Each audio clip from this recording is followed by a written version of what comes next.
Power of not reacting, how to control your emotions. Vertical bar.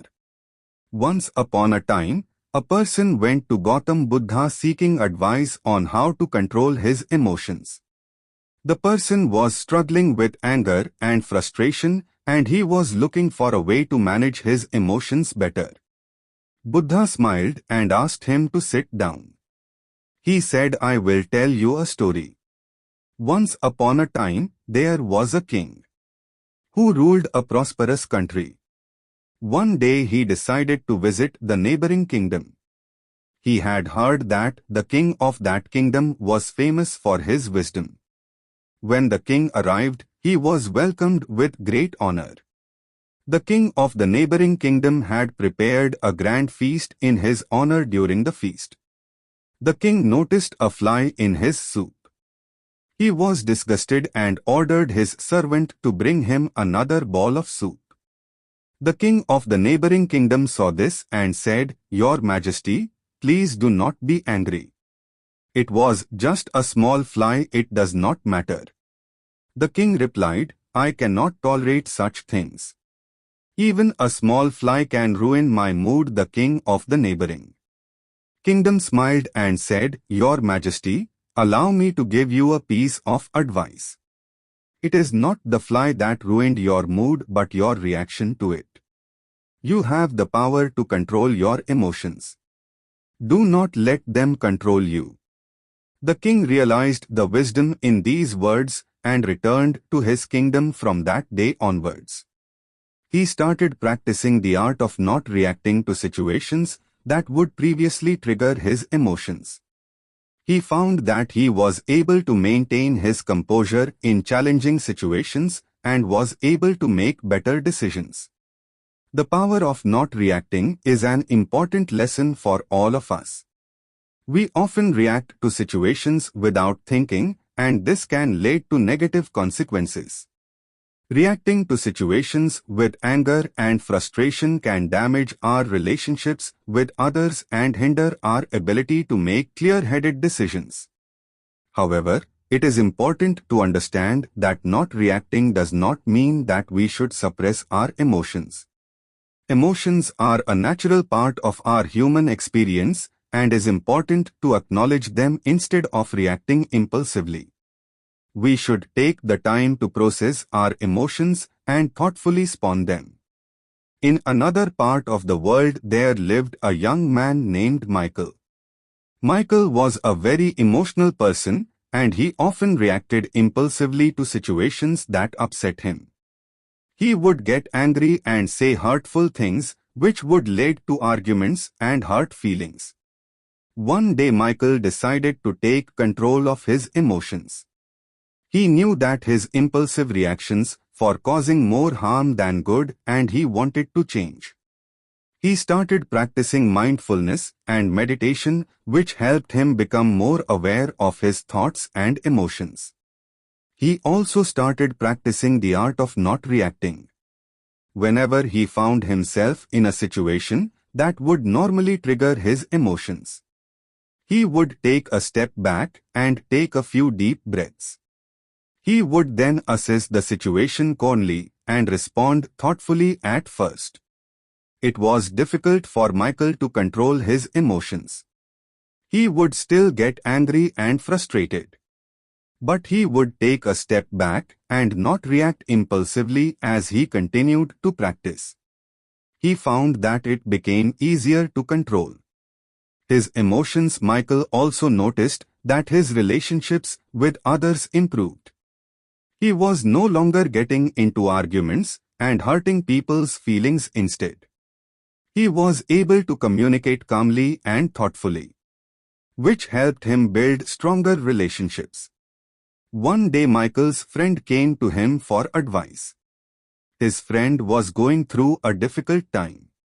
He was feeling very upset. Michael listened to his friend's problems and offered words of comfort and support. His friend thanked him and said, "You always know just what to say. You never get angry or upset." Michael smiled and replied, "It's not that I never feel angry or upset. It's just that I've learned to control my emotions and not let them control me. It's a powerful tool that has helped me improve my relationships and my overall well-being. Michael's friend was impressed and asked him how he learned to control his emotions. Michael shared his experience with mindfulness and the power of not reacting. He encouraged his friend to try it out for himself, and his friend was grateful for the advice over time. Michael became known for his calm and thoughtful demeanor. He was able to handle difficult situations with ease, and people admired him for his strength and resilience. He continued to practice mindfulness and the art of not reacting, and he found that it brought him a sense of inner peace and happiness. The power of not reacting is a valuable lesson that we can all learn from it. Takes practice and patience, but the rewards are well worth it. By controlling our emotions, we can improve our relationships, make better decisions, and live a more fulfilling life. The moral of the story of the king and Michael teaches us that we have the power to control our emotions. We may not be able to control what happens to us, but we can control how we react to it by practicing mindfulness, the art of not reacting. We can learn to control our emotions and respond thoughtfully. It's a powerful tool that can help us improve our relationships, our well-being, and our overall quality of life. So let us take the time to practice and cultivate this powerful skill and let it transform our lives for the better. Anger will never disappear so long as thoughts of resentment are cherished in the mind. Anger will disappear just as soon as thoughts of resentment are forgotten. He who holds back rising anger like a rolling chariot, hear my call, a real driver. Other people are but holding the reins. Holding on to anger is like drinking poison and expecting the other person to die. One who conquers himself is greater than another who conquers 1,000 times 1,000 on the battlefield. Do not be led by your reactions, be led by your actions. Peace comes from within. Do not seek it without controversy. The instant we feel anger, we have already ceased striving for the truth and have begun striving for ourselves. The mind is everything. What you think you become. You will not be punished for your anger. You will be punished by your anger. The root of suffering is attachment. If you want others to be happy, practice compassion. If you want to be happy, practice compassion. Letting go gives us freedom. And freedom is the only condition for happiness. If in our heart we still cling to anything, anger, anxiety, or possessions, we cannot be free. Better than 1,000 hollow words is one word that brings peace.